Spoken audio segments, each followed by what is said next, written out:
Hey guys, I am hopefully back with a potentially exciting project. It's one I'm pretty excited about, and that is revamping this old greenhouse into a shade house. So we bought that thinking that's what we actually needed until we realized just how hot and humid Queensland is. So we definitely don't need a greenhouse or hothouse. What we actually need is a shade house.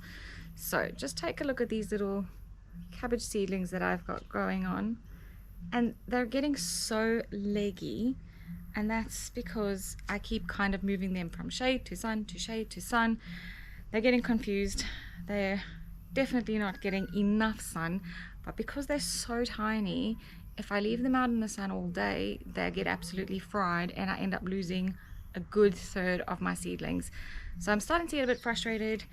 Current process and procedure is not working for me, so I'm going to be taking what I've just been using as a storage shelf and turning it into a shade house. So because our fruit and veg still require sun to grow, it is recommended that you use shade cloth of 30 to 50%, and I'm going with 30% because that's what I've got on that original tester bed that we did, and the capsicums and peanuts that are in there at the moment are doing amazing. So it's definitely working for them, and I'm hoping it'll work for my seedlings. This plasticky sort of cover has got to go. It traps the heat. It's just terrible. This was actually a really bad buy, to be honest. I think it cost us $90 odd. It did have sort of spray facilities and misting, but barely worked very well, to be honest. But this is not a product review. This is a revamp and recycle reuse. So I'm going to get this stripped and yeah, get going.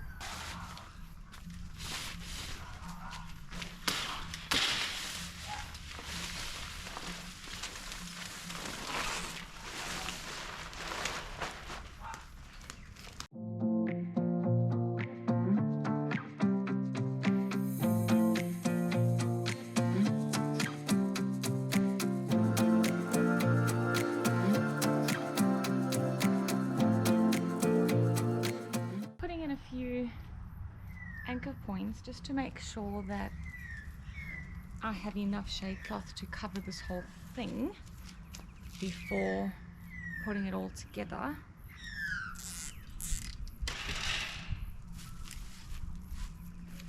It looks like we will. So as I said, no, this is not going to win any beauty contest, but it will definitely be practical. Does appear to be enough. I'm just going to go around and finish up cable tying.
Okay, so I have the basics done. I'm just going to go around and snip off all the cable tie bits.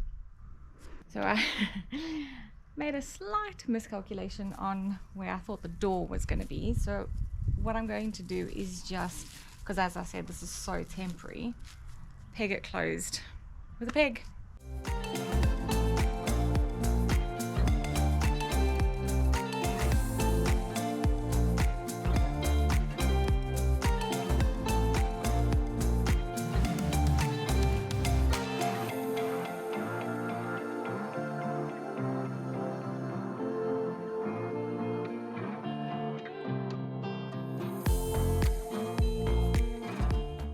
Okay, I think I have chosen a spot for the greenhouse. It does need to be in sun, full sun as much as possible, hence why we've put all the shade. So I'm going to put it right here, that gorgeous view, but obviously the door facing this way so that I have easy access. So I'm just going to move it across.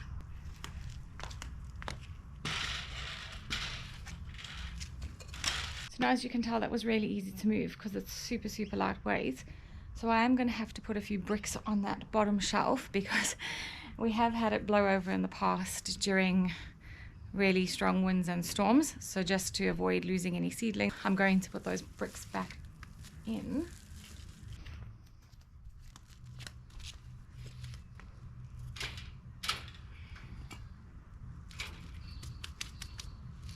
So I'm going to go ahead and put all my seedlings back in.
So I've changed my mind about putting in the sort of plant foods because where I originally had the shelf, it had a lot more sun and they require some cool dry place. So I don't think the new spot is going to be ideal. So I'm going to actually put these back in the garage.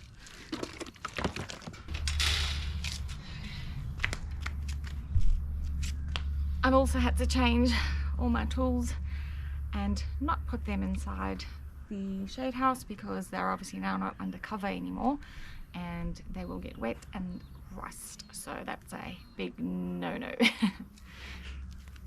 think that's it for this video. I'm very happy with my new shade house, temporary, so hopefully in the next couple of weeks the one I've ordered arrives and we can put that together and then really get our gardening up to a much bigger scale this year. But for now, this should work. And if you've enjoyed this little quirky DIY today, give us a thumbs up and consider subscribing just to stay tuned to see how well this actually does end up working, and obviously to see the new one when it arrives.